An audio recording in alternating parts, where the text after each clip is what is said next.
Hey, what's up YouTube? Back again with another video. This one's just a real simple DIY. It's just to kind of follow up on how your oil catch can works after X amount of miles. For those of you guys that are still debating about buying a catch can. So yeah, let's get to it. So here it is. I've actually taken my car apart a little here. I've got to this. I'm getting ready to do a walnut blast. I've done a walnut blast.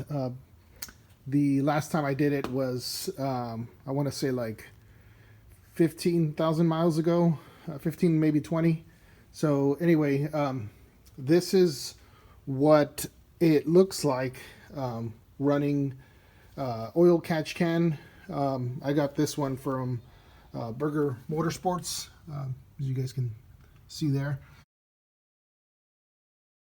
And this is maybe the third time I've emptied it since I've installed it, and this is all the oil that it's actually caught. And I don't know if you guys can tell or not, but there is a significant amount of oil in there. I'll go ahead and pour it out. So you guys can see how much oil this is actually of cotton.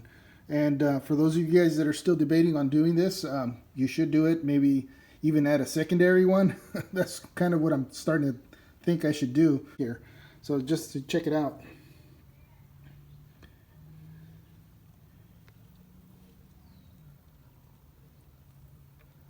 Yeah, so that was all the oil that was caught. That was a good maybe 4 ounces. So if you're thinking of doing, one of these little catch cans, I'd highly recommend it. But yeah, that's just to kind of follow up on if these actually work or not. They definitely do work. If you're considering buying one of these catch cans, I would highly recommend it. It doesn't catch everything. Some of it still gets through, and that's why I'm doing a walnut blast. I'll show you guys what it looks like once I pull all this stuff out and see the valves. Like I said, I've done the walnut blast before, maybe about 15, I want to say maybe 20,000 miles. Either way, 15, 20. Either way, when I pull this off, I'll show you on the video and see what it looks like before I blast it. So that way you can see how much this actually helps. I mean, it helps, but either way, it's still going to get through. And I've noticed that simply because you can kind of tell there's like oil residue on the diverter valves. So some oil's seeping through the charge pipe and obviously blowing out, venting into air on this one, recirculating there. But I'll also be able to see some kind of oil residue inside the charge pipe getting through. So anyway, I'll show you some of those steps as I get there. Okay, so I got the charge pipe removed, and looking in, it doesn't look too bad. There's some oil residue right in this area, and if you look a little deeper, there's some down there as well. But overall, not too bad.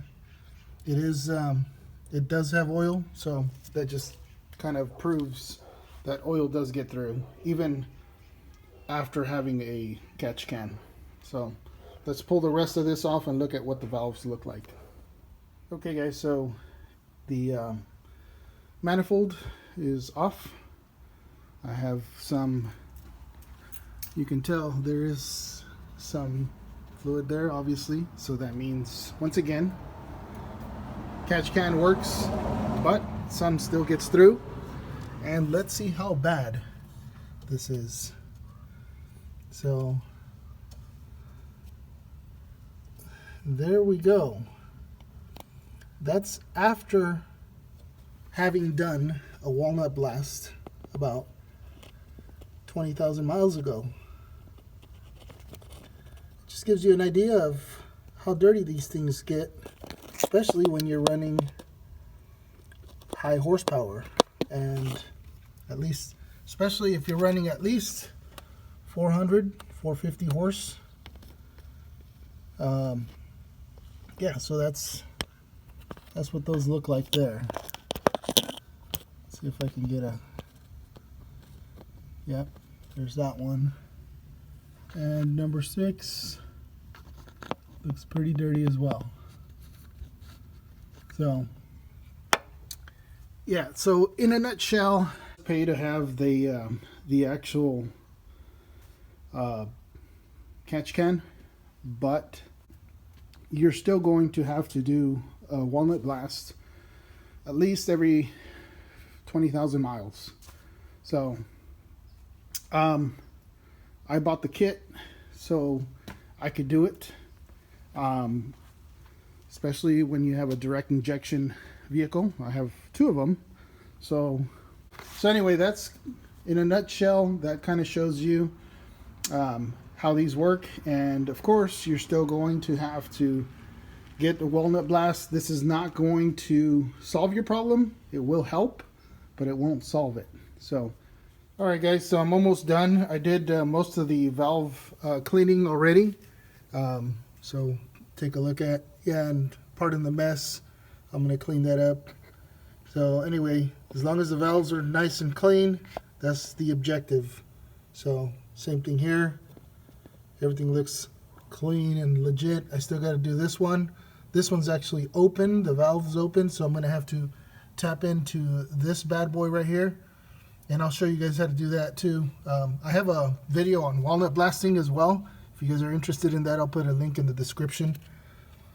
But yeah, so check it out. Most of these are already all clean. The valves are clean, with, you know, some exception of a few little bits of sludge here and there, but not a big deal overall. So I just got to finish 2 of them up.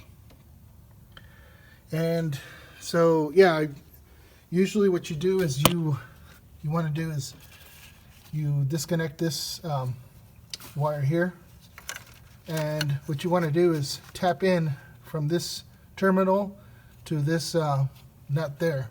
What I've done is I actually created my own contraption. It's pretty much just a push button, so you just push it and it makes contact. And I rigged it with 2 wires. You guys can do this too, or you can just use a wire and then just jump it, tap it, but it sparks when you do it that way. This way there's no spark, so I'll show you guys in a bit. Okay, so I got it rigged now. Got my button, and I have my connector. You can see it's connected on one side of the wire and to the other part of the terminal. And the main objective is just to push this button and try and get these let's take a look in here, see when these valves actually close every time I push the button. So we get a good spot here.